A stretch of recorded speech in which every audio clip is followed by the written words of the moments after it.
오늘 사도행전 18장 1절에서 18절 말씀으로 두려움의 극복을 위해라는 제목으로 하나님의 말씀을 여러분과 같이 나누도록 하겠습니다. 여러분, 사도행전 오늘 본문의 말씀을 제가 읽었는데 이 말씀으로 두려움이라는 관점에서 오늘은 말씀을 좀 보려고 합니다. 특별히 먼저 여러분에게 말씀드리는 것은 이 메시지의 전체 줄기는 박정근 목사님의 사도행전이라는 주의 책이 있습니다. 그 책의 그 흐름을 그대로 땄던 것을 먼저 미리 말씀을 드립니다. 도전이 굉장히 되었어요. 책을 읽으면서. 여러분, 아덴에서 복음이 아덴 바로 앞부분에 바울이 고린도에 들어오기 전에 아덴에 있었습니다. 그 아테네 가운데에서 복음의 메시지는 굉장히 탁월했습니다. 그런데 17장 여러분 말씀을 보시면 마지막 부분에 보시면 구원받은 사람이 몇 사람밖에 되지 않습니다. 이런 것들을 보면 아테네 사람들이 굉장히 안다고 하는 어떤 지적인 교만들이 있고 그 우상 가운데 붙잡혀 있는 그 영혼들이 복음이 그곳에 침투하는 것이 쉽지 않은 부분들임을 우리가 알게 되어집니다. 여러분, 우리가 읽었던 오늘 본문 말씀 1절을 한번 보시면 이렇게 시작합니다. 그 후에 바울이 아덴을 떠나 고린도에 이르러. 굉장히 여러분 심플하게 이 말씀을 간단하게 전하고 있습니다.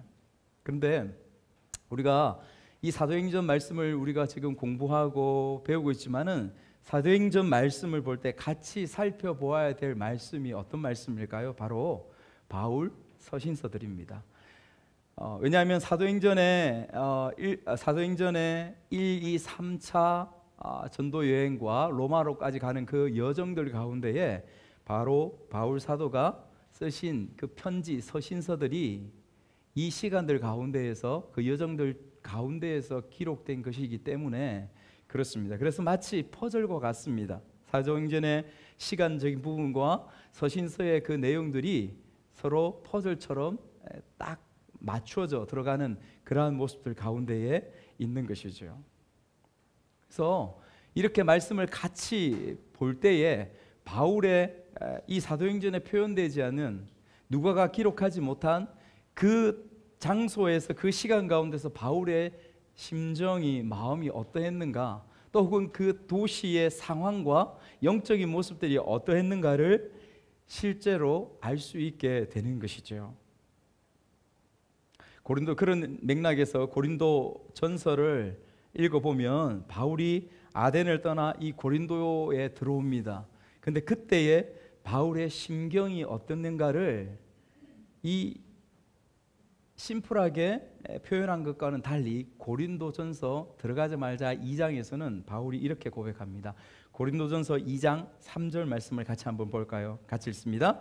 내가 너희 가운데 거할 때에 약하며 두려워하며 심히 떨었노라. 그렇게 말하고 있습니다. 바울이 고린도에 들어가면서 내가 너희에게 들어갈 때에 약하고 두려워하며 심히 떨었다. 처음에 약함을 느꼈습니다. 그런데 이후에 두려운 마음들이 찾아오면서 점점 밤에 잠을 못 잘 정도로 떨리는 그러한 모습들 가운데 바울이 있었다고 이야기합니다. 왜 두려워 떨었을까요? 바울은 여러분 빌립보 감옥 가운데에 갇혔었던 것 우리가 알지 않습니까? 여러분, 바울은 대사도였습니다.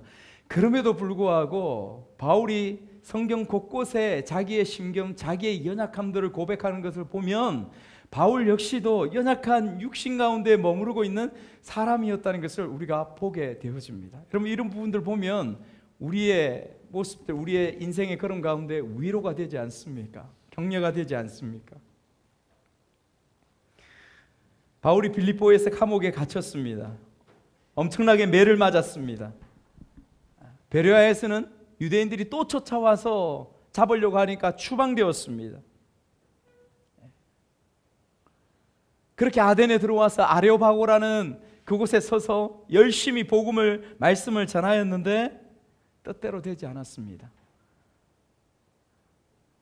예수님을 그 메시지 가운데서 예수님을 믿은 사람은 몇 사람이 되지 않았습니다. 그래서 여러분 아테네에 이 두 번째 전도 여행에서 교회가 세워지지를 않아요.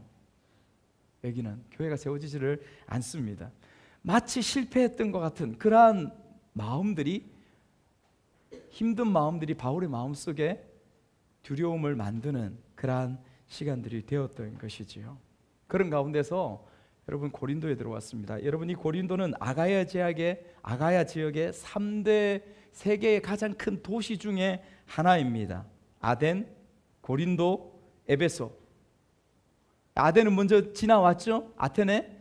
여러분 이 아테네에서 마치 실패한 것과 같은 그러한 모습들이 바울에게 엄청난 부담과 힘듦의 마음이 있었던 것입니다. 그 마음을 안고 고린도에 들어왔습니다. 그런데 그 고린도는 엄청나게 거대한 도시예요.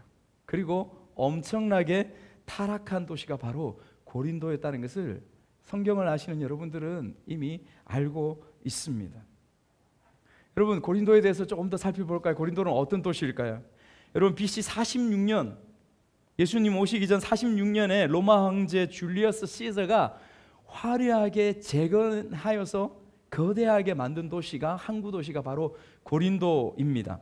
이 당시에 문헌에 보면 인구가 자그마치 75만 명이나 살았던 엄청나게 거대한 도시가 바로 이 고린도였습니다. 여러분 아테네가 우상과 철학의 도시였다면, 고장이었다면 고린도는 경제와 무역의 도시였습니다. 그런데 동시에 고린도 전후서에서 보는 것처럼 이 고린도는 엄청나게 더럽고 추한 타락의 도시였습니다. 여러분 그 도시 중앙 가운데에 여러분들이 들어보셨을 것입니다. 누구죠? 아프로디테, 거대한 신전이 우상과 함께 그렇게 서 있습니다. 더 놀라운 것은 무엇이냐면 그 신전을 중심으로 1000명의 여인들이 하숙을 치고 있었습니다. 하숙 생활을 하고 있었어요. 여러분 이 여인들이 누구일까요? 그 신전에서 봉사하는 여인들이었습니다. 동시에 이 여인들은 어떤 여인들이었을까요? 창녀였습니다. 그 아프로디테 신전에서 제사를 하고 사람들은 이 창녀들과 시간을 보내며 그렇게 그 신을 기쁘시게 함으로, 그 신이 기뻐함으로 복을 내리는 그러한 개념들 가운데에 이 사람들이 있었던 것이지요. 타락의 도시였습니다. 여러분 이 고린도의 그 세상의 그런 문화가 나중에 고린도전서를 보면 교회 안에까지 스며들어온 것을 보게 되어집니다. 바울이 분노하면서 말하고 있는 부분들이 고린도서에 나오죠. 어떤 부분을 말하고 있습니까? 너희 공동체 가운데 너희 안에 아버지의 아내를 데리고 사는 사람이 있다, 이렇게 하고. 아버지의 아내, 친엄마는 아니겠죠. 계모겠죠. 그 계모를 아들이 같이 부부처럼 데리고 사는 그런 사람이 교회 안에 속해 있다라고 해요. 그래서 바울이 분노하면서 그렇게 말씀하고 있는 부분들을 봅니다. 타락의 도시였습니다. 여러분 얼마만큼 고린도가 타락되었냐면 그 당시의 문헌 가운데에 당시에 이런 말들이 있었어요. 이렇게 말하면 그냥 소통이 되어지는, 말하자면 코린스 야조마이라는, 기억 안 하셔도 됩니다. 코린스 야조마이라는 그러한 헬라어 말이 있었어요. 이것은 무엇이냐면 부도덕한 일을 저지른다라는 말을 표현할 때 이렇게 말하는 거예요. 여러분 이 코린스라는 곳에 고린도라는 말입니다. 그 지역의 이름이 들어가 있어요. 이것을 이야기하면 고린도 사람들처럼 부도덕한 일을 그냥 저지른다, 이렇게 인식되는 거죠. 또 그곳에 고린도라는 또 한 말이 있습니다. 매춘 행위를 한다. 코린시아스테스. 이런 말이 사람들 가운데서 통용되고 이야기될 정도로 고린도는 그만큼 타락하고 환락의 도시, 그렇게 인식되어진 것입니다. 요즘 옛날에 그런 말들이 있죠. 뭐 홍콩 갔다 온다, 뭐 마카오 갔다 왔다. 그러면 뭐예요? 환락의 도시, 도박의 도시, 그런 상징으로 들려졌던 지금 그런 것과 같은 것이죠. 그만큼 타락하고 윤리적으로 도덕적으로 추한 것이었습니다. 그런 도시에 여러분 바울이 지금 들어간 것입니다. 여러분 바울이 그곳에 있다, 내가 바울이 되어서 그 안에 그 거대한 도시에 들어간다, 여러분 생각을 해보십시오. 상상을 한번 해보십시오. 바울의 마음이 굉장히 부담되고 두려운 마음들, 바울의 마음들 가운데 있지 않겠습니까? 그런데 우리는 이미 고린도전서를 통하여, 후서를 통하여 그 가운데서 어떻게 바울이 사역하였고 지금 오늘 말씀을 통하여 고린도에 어떻게 교회가 세워지는 것을 이미 알기 때문에 우리는 기뻐하고 감사하면서 이 말씀을 볼 수가 있습니다. 승리하였기 때문이죠. 그 말씀처럼 여러분, 이 바울은 그 고린도에서 우리가 읽었던 말씀에 1년 6개월 동안을 이곳에 머뭅니다. 1년 6개월 동안을 머물면서 하나님의 말씀을 가르치고 선포하게 되는 것입니다. 그래서 여러분, 고린도 전 후서의 성경이 그래서 태동하게 나오게 된 것입니다. 여러분, 우리가 돌아보면 우리도 이런 바울의 심적인 심경과도 같은 그러한 모습들 가운데에 있을 때가 많이 있습니다. 남에게 보이기는 싫지만 내 속에 지금 자리 잡고 있는 그 두려움들, 하나님께 기도하고 예배한다고 앉아 있어도 시시각각 내 마음속에, 내 생각 속에 찾아오는 그 답답함들, 이것이 옳은 판단이었을까? 옳은 결정일까? 하는 그 두려움들이 우리 가운데에 다 있습니다. 다 있습니다. 여러분, 이것을 어떻게 이길 수 있을까요? 어떻게 이것을 극복할 수 있을까? 오늘 우리가 읽었던 이 말씀 가운데서 하나님은 그것을 조명해 주신다라고 믿습니다. 첫 번째, 두 가지를 하나님께서 우리에게 말씀해 주시는데, 첫 번째는 같이 한번 따라서 할까요? 믿음의 친구를 만들라. 다시 한번, 믿음의 친구를 만들라. 믿음의 친구를 만들어라고 하나님께서 우리에게 오늘 말씀을 통하여 우리에게 말씀하십니다. 여러분, 인생을 혼자 살아갈 수 있습니까? 그럴 수 없지요. 혼자서 하나님을 믿으면서 신앙생활 잘 해갈 수도 없습니다. 그래서 하나님께서 만드신 것은 교회, 이 공동체입니다. 여러분, 교회 사실은 교회 나오면서 사실은 힘들고 어떻게 생각하면 손해보는 것과 같은 그런 모습들이 여러분들 가운데에 있을 거예요. 아침에 빨리 일어나서 씻어야 되죠. 준비해야 되죠. 화장하고 그러면 1시간 반이 지납니다. 그냥 주일날, 일요일날 그냥 집에서 편하게 쉴 수도 있는데 그렇게 교회에 나옵니다. 때로는 부담되는 사람이 이 교회 공동체 가운데 있습니다. 마음의 어려움들이 있습니다. 그래도 어렵게 여러분들이 나옵니다. 어떤 친구들은 여러분들에게 그렇게 이야기를 하죠. 야, 어떻게 매주일마다 교회 갈 수 있어? 때로는 산도 가고 낚시도 가고 술 한잔도 하고 그렇게 지내야지. 매주일마다 어떻게 교회 가서 그렇게, 너무 심한 거 아니냐고. 여러분 주변에서 여러분 친구들이 그렇게 이야기하는 분들이 많이 있을 거예요. 그런 가운데서 꾸역꾸역 교회에 주일날 옵니다. 그런데 내 주머니에서 또 돈까지 나가야 합니다. 헌금을 하나님 앞에 드리죠. 여러분, 만약에 집에 계시면, 집에서 예배하고 집에서 영상으로 보고 있으면 헌금 그렇게 준비하지 않아도 됩니다. 그렇게 씻고 그렇게 준비하지 않아도 됩니다. 그런데 주님께서는 교회로 모이게 하시고 모이기를 피하는 어떤 사람들의 습관과 같이 하지 말라, 그렇게 말씀하고 있습니다. 여러분, 왜 그렇게 하실까요? 그렇게 귀찮게 느껴지는 이 교회일지라도 이 교회를 떠나서는 건강한 신앙생활을 계속 유지하기 불가능하기 때문에 그렇습니다. 여러분, 코로나 2년, 3년을 지나면서 얼마나 많은 사람들이 세상으로 홀로 떠내려갔는지 모릅니다. 지금 교회들마다 아우성입니다. 찢고 볶고 싸우는 것 같고 힘든 것 같고 어려운 것 같고, 여러분 그런 부딪힘이 있는 것 같아도 이렇게 공동체로 모일 때에 이곳에서 성장이 있고 성숙이 있고 주님의 은혜를 그곳에서 경험하게 되는 줄 믿습니다. 아멘, 아멘이죠. 여러분, 이것이 교회입니다. 그래서 이 교회 가운데서, 이 공동체 가운데서 여러분의 신앙의 친구를 만들어야 합니다. 신앙의 친구를 만들어야 돼요. 여러분, 믿음의 그 신앙의 친구의 중요성에 대해서 전도서는 우리에게 이렇게 말씀해 주고 있습니다. 전도서 4장 9절에서 12절 말씀을 같이 읽겠습니다. 시작. 두 사람이 한 사람보다 나음은 그들이 수고함으로 좋은 상을 얻을 것임이라. 혹시 그들이 넘어지면 하나가 그 동물을 붙들어 일으키려니와 홀로 있어 넘어지고 붙들어 일으킬 자가 없는 자에게는 화가 있으리라. 또 두 사람이 함께 누우면 따뜻하거니와 한 사람이면 어찌 따뜻하랴. 한 사람이면 패하겠거니와 두 사람이면 맞설 수 있나니 세 겹줄은 쉽게 끊어지지 아니하느니라. 아멘. 세 겹줄, 삼겹줄은 쉽게 끊어지지 않는, 삼겹살이 아닙니다. 삼겹살은 질기죠.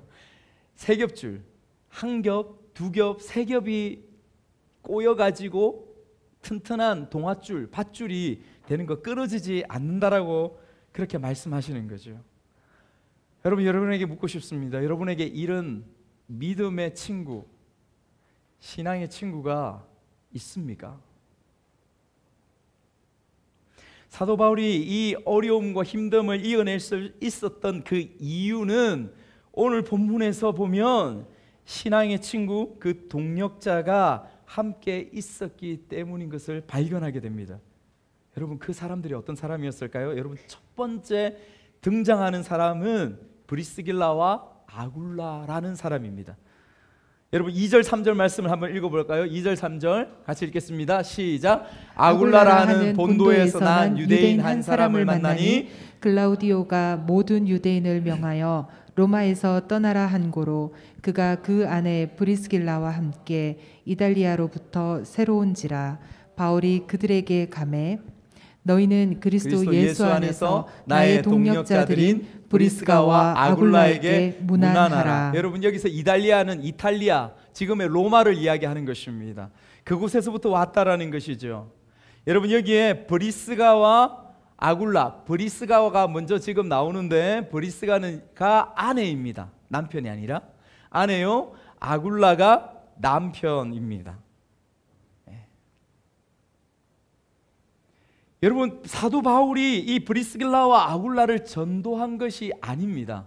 우리가 읽었던 말씀처럼 이 사람들은 이미 로마에서 살 때에 예수 그리스도를 영접했던 사람이었어요.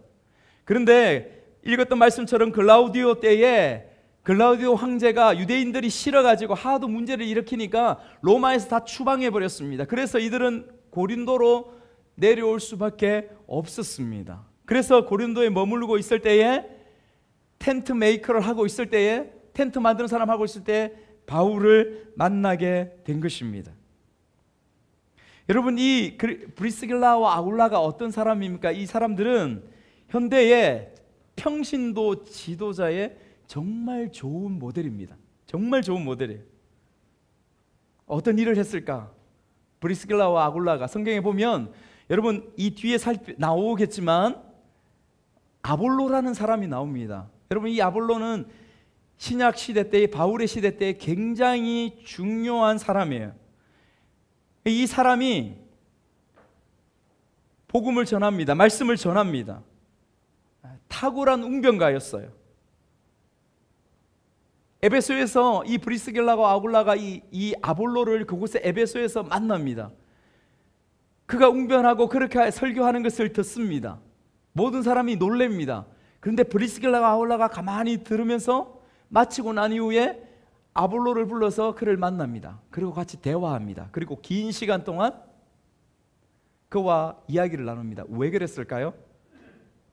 다음 시간에 보겠지만 아볼로의 메시지 가운데는, 아볼로의 말씀 가운데는 놀라운 웅변가의 설교가 있지만 그곳에는 예수 그리스도의 복음이 없었기 때문에 그렇습니다.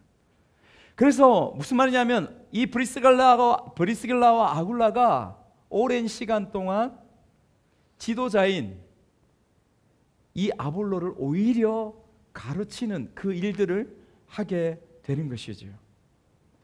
그렇게 가르칠 만큼 말씀 가운데 탁월했던 사람이 바로 브리스길라와 아굴라였습니다. 여러분, 나중에 그렇게 배워서 이 아볼로가 나아가서 놀랍게 복음을 전거하게 되어집니다. 이 아볼로가 얼마나 유명합니까? 고린도서에 보면 바울이 화를 내면서 고린도 사람들에게 이야기하는 중에 너희가 나는 아볼로에게라, 나는 바울에게라, 나는 게바에게라, 나는 예수파라, 이게 도대체 무슨 말이냐 하면서 이야기할 때 그 아볼로가 거기에 들어갑니다. 그러니까 대단한 설교가였던 것이죠. 대단한 전도자였습니다. 여러분, 저는 여기 계시는 여러분들이 이 브리스길라와 아굴라와 같은 그러한 사람, 그러한 존재가 되어야 한다고 믿습니다. 목사님, 오늘 말씀에 이런 부분들은 좀 맞지 않은 거 아닙니까? 목사님, 오늘 요즘 메시지 가운데, 요즘 말씀 가운데에 복음이 살아있지 않습니다. 여러분, 그렇게 여러분들이 저에게 충고하고 그렇게 말할 수 있는 분이 되어야 하지 않겠습니까? 제가 말씀을 전할 때 헛소리를 하거나 삼천포로 빠지거나 내 속에 있는 욕망을 교묘히 속여서 눈 가리고 아웅하는 식으로 그렇게 나타내는 그러한 말씀이고 그러한 설교가 되어진다면 여러분들이 그곳에 이야기하면서 제동을 걸어야 하고 걸 수 있어야 하지 않겠습니까? 이 두 사람은 말씀을 들을 때 그들 가운데 그 아볼로에게 복음의 메시지가, 예수 그리스도의 복음이 없는 것을 그들은 알았다라는 것이죠. 우리가 그런 존재가 되어야 되는 것입니다. 그런가 하면 이 브리스길라와 아굴라에 대해서 로마서 16장에 바울이 로마서를 맺으면서 이런 말을 합니다. 여러분 같이 한번 로마서 16장 3절 4절 같이 읽습니다. 시작. 너희가 그리스도 예수 안에서 나의 동력자들인 브리스가와 아굴라에게 문안하라. 저희는 내 목숨을 위하여 자기의 목이라도 내어 놓았나니 나뿐 아니라 이방인의 모든 교회도 저희에게 감사하느니라. 여기에 말씀의 3절에 저희는 내 목숨을 위하여 자기의 목이라도 내어 놓았나니 그렇게 말씀합니다. 여러분, 내 목숨을 내어놓았다, 이 바울을 위하여서 내 목숨을 내어놓았다, 마치 사이비 이단 가운데에서 들려질 법한 그러한 말들 아닙니까? 그런데 아닙니다. 이 바울을 위해서 브리스가와 아굴라가 그렇게 고백하고 그렇게 했다라는 것이죠. 평생을 목숨 걸고 당신이 가는 복음의 길 가운데에 내가 함께 하겠다라고 고백하는 것이 여러분 이 고백입니다. 바울의 목회가 성공한 것이죠. 여러분, 이런 사람들이 그때만 아니라 지금도 있습니다.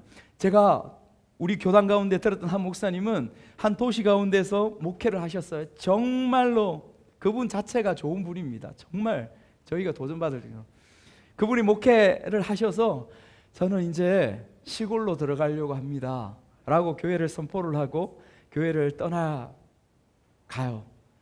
그런데 성도들이 다는 아니지만 그 중에 많은 부분들이 목사님 시골에 들어가시면 우리도 시골에 같이 들어가겠습니다. 평생을 같이 공동체를 이루어서 함께 하겠습니다. 그 성도들이요 들어갔어요. 정리하고.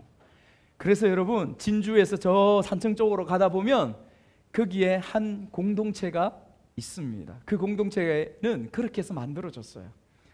거기서 집을 들어가서 같이 짓고 한 마을을 만들었습니다.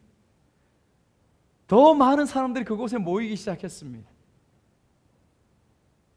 그 목사님의 바라보면서 그 목사님의 방향과 복음을 향한 열정과 그것을 향하여서 함께 목숨을 걸고 나아가고자 하는 그러한 부분들이 그들 가운데 있었던 것이죠. 이뿐만이 아닙니다. 제가 잘 아는 목사님 한 분은 저한테 자랑하더라고요. 한 사람은 나를 20년 전에 알았는데 그 사람은 지금도 저 서울에 있고 나는 부산에 있지만은 지금이라도 내가 전화를 해서 부르기만 하면 금방 어떤 일이 있어도 바로 내려온다고. 그만큼 함께 하나가 되어 있고 끝까지 함께 가는 그러한 사람이라고 그렇게 자랑을 하죠. 부럽죠. 여러분, 그 한 사람은 약합니다. 그 사람을 바라보면서 따랐겠습니까? 그 사람이 바라보고 나아가는 방향, 하나님 앞에 서 있는 모습들, 그곳에 목숨을 걸고 그곳에 생명을 내어놓고 함께 나아가고자 하는 그러한 열정, 그러한 소망들이 그런 분들 가운데 있는 것이죠. 여러분, 이것을 일컬어 사명의 동력자라고 말하는 것입니다. 사명에 있어서 함께 내가 목숨을 바쳐 같이 나아가겠습니다.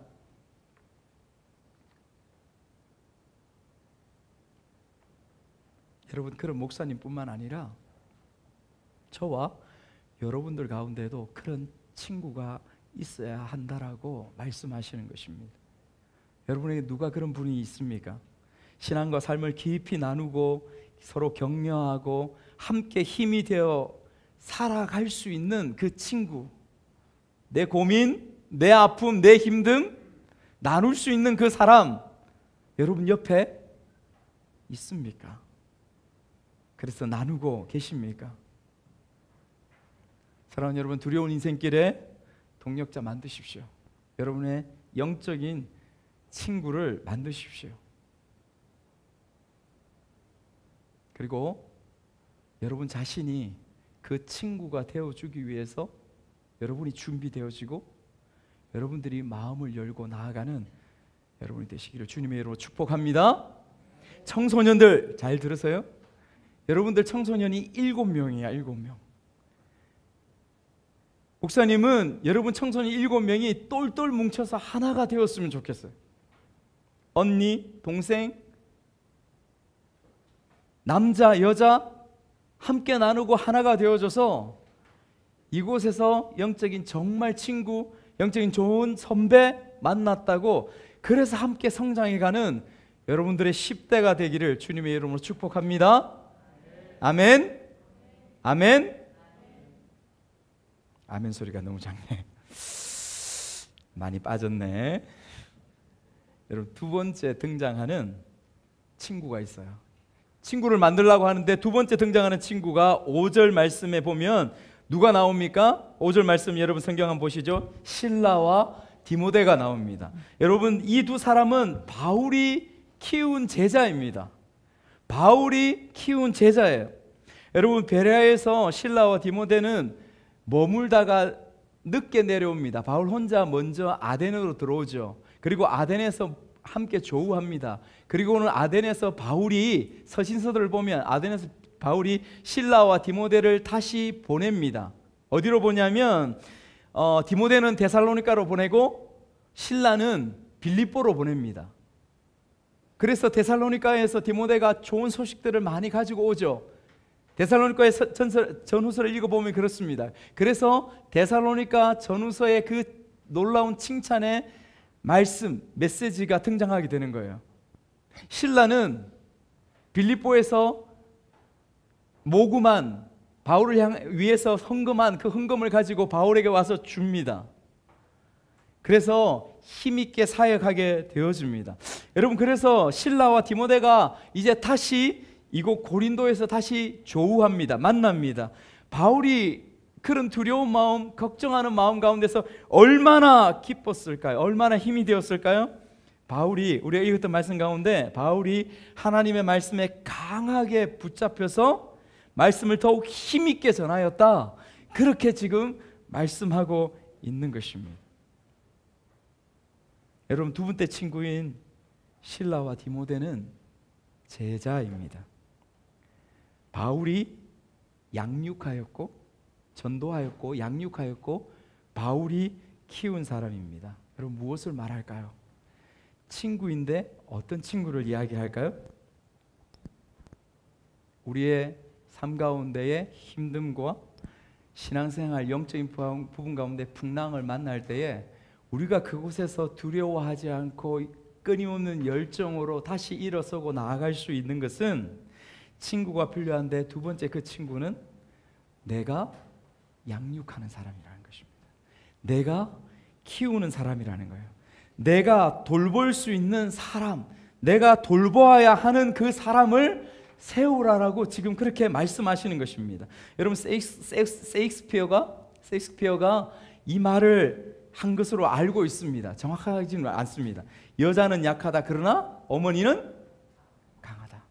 여자는 약하다 그러나 어머니는 강하다. 그 여린 여자가 어머니가 되자, 엄마가 되자 어떤 사람이 될까요? 사자가 되는 것입니다. 그 강한 사자로 변한다라는 것이죠. 여러분이 전도한 사람이 있습니까? 여러분이 지금 양육하는 사람이 있습니까? 여러분이 지금 하나님의 말씀으로 위로하고 격려하고 내 힘으로 돌봐야 되는 그러한 영혼, 그러한 사람이 있습니까? 라고 지금 말씀이 우리 가운데 묻는 거예요. 마치 내가 낳은 자식이 있으면 그 자식 때문에 모든 것을 투신하고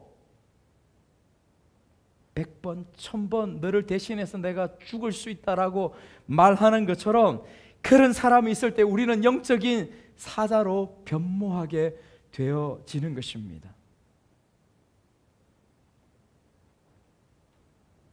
사랑하는 여러분, 믿음의 친구를 두십시오. 믿음의 친구를 둘 때에 우리의 두려움의 인생들, 걱정과 염려의 인생들, 그곳에서 우리가 위로를 받고 격려를 받고 때로는 그 두려움 때문에 잘못된 길로 갈 때에 나의 동력자가 너는 잘못됐어, 그 길은 아니야 라고 이야기해 줄 수 있고, 내가 키우는, 내가 양육하는, 내가 책임져야 될, 말씀으로 세워야 될 그 영혼을 바라볼 때에 내가 곁길로 나아가지 않을 수 있고, 내가 정신 차려야지, 내가 바르게 서야지, 나를 보는데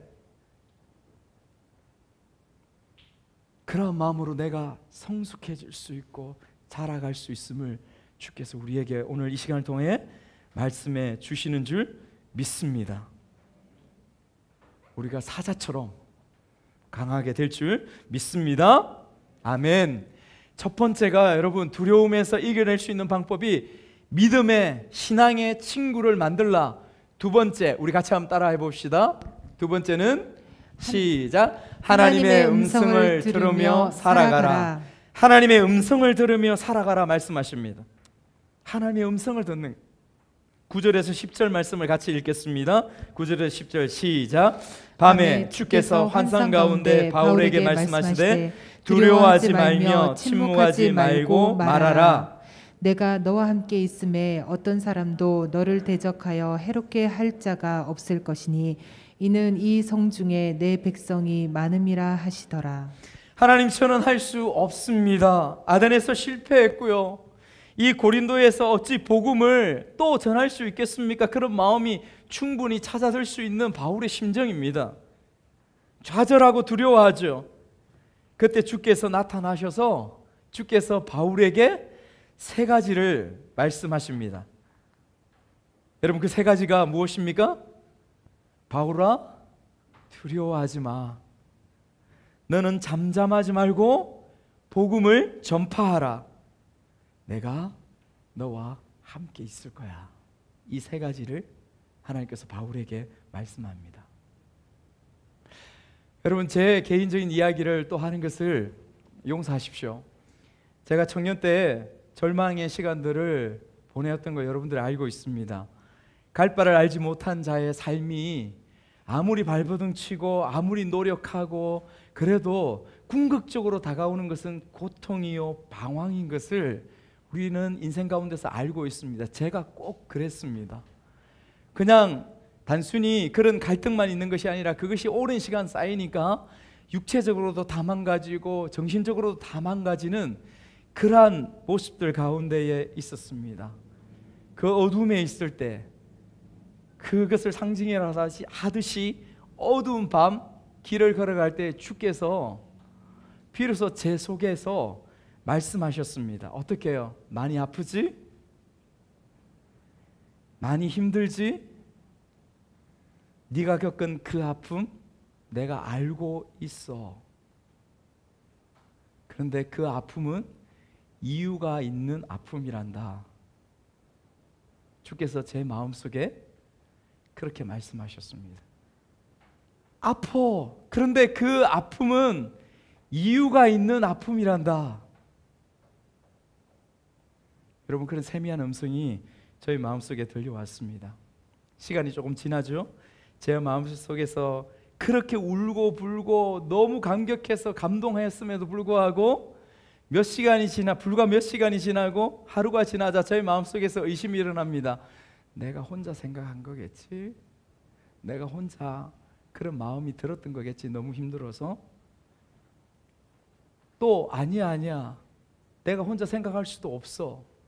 하나님께서 나에게 주신 말씀이야. 그러한 고민, 그러한 갈등들 가운데 또 잡히는 저의 모습을 여러분 보았습니다. 그런데 중요한 것은 무엇이냐면 그 시간 이후로 그 전에 7년 동안의 그 힘듦과 어려움과 그 방황의 시간들이 여러분 그 시간 이후로 끝이 났다는 거예요. 저 마음속에서. 여러분, 이것은 대단한 기적입니다. 놀라운 기적이었어요. 제가 죽었다가 살아나는 기적이었습니다. 그 고통은 저 가운데서, 저희 마음 가운데서 더 이상 없었습니다. 새로운 마음들이 일어났어요. 새로운 생각들이 저희 가운데서 새바람처럼 용기 있게 용숨 쉬면서 일어나는 부분들을 발견했었습니다. 어렴풋했지만은 길이 보였어요. 내가 걸어가야 될 길. 비로소 그때 보이기 시작했었습니다. 여러분, 그래서 저는 그렇게 생각합니다. 내 마음에서 일어난 생각일까? 아니면 주님이 주신 말씀일까? 고민하셔도 됩니다. 여러분들이 들릴락 말락 하는 음성도 괜찮습니다. 중요한 것은 그 시간 이후로 내 삶에 어떠한 부분들이 일어나는가, 내 생각과 내 생활 가운데 어떠한 부분들이 현실 가운데서 일어나는가를 주의 깊게 바라보는 것이 중요합니다.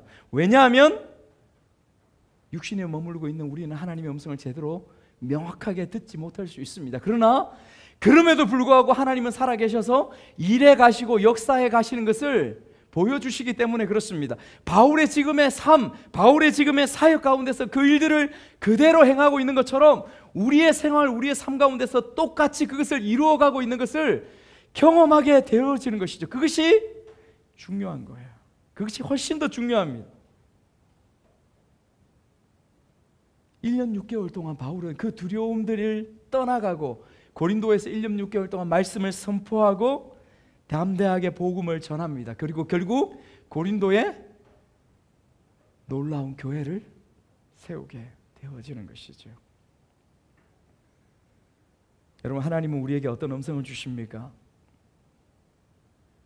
하나님은 우리에게 들으라고 하나님의 음성을 우리에게 들려주십니다. 어떤 음성을 들려주실까요? 로마서 8장 35절 말씀 가운데에 이렇게 말씀하십니다. 누가 우리를 그리스도의 사랑에서 끊으리요? 환난이나 공고나 핍박이나 기근이나 적신이나 위험이나 칼이랴. 하나님이 지금 여러분들에게 들려주시는 하나님의 음성이라니까요. 말씀이라니까요.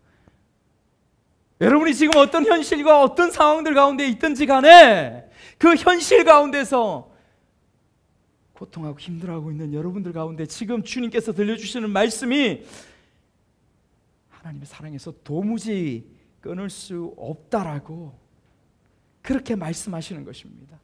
다윗은 우리가 잘 아는 시편 23편에서 이렇게 고백합니다. 23편 4절 같이 읽습니다. 내가 사망의 음침한 골짜기로 다닐지라도 해를 두려워하지 않을 것은 주께서 나와 함께 하심이라. 아멘. 할렐루야.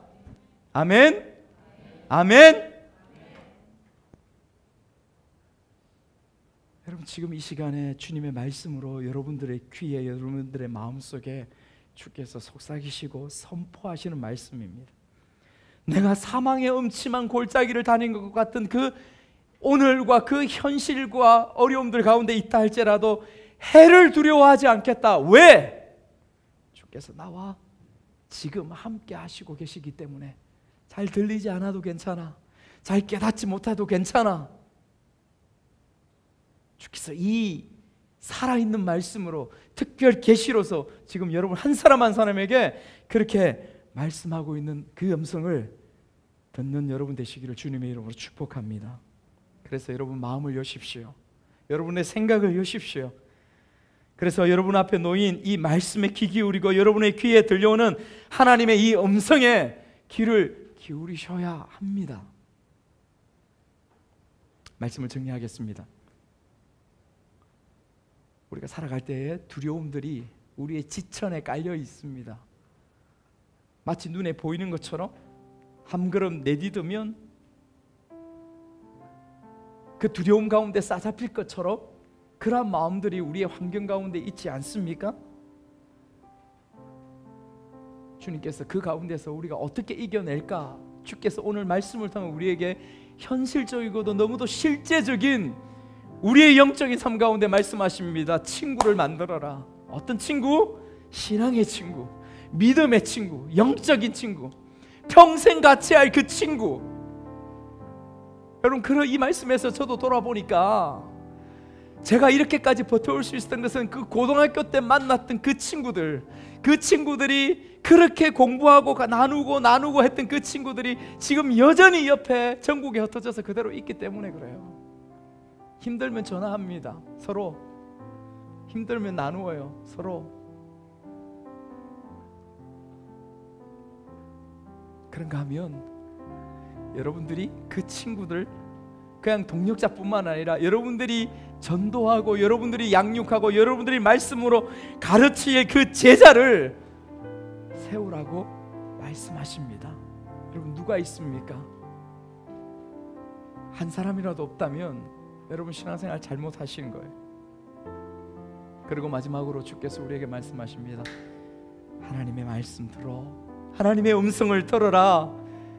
너를 사랑한다고, 너를 떠나지 않겠다고, 계속해서 같이 있겠다고 말씀하시는 그 주님의 음성을 제발 듣고 믿음 가운데 나아가라. 그 음성 가운데 우리의 삶이 외로움과 쓸쓸함 가운데 있지 않는 저와 여러분들의 오늘의 시간들이 되시기를 주님의 이름으로 간절히 축복합니다. 아멘.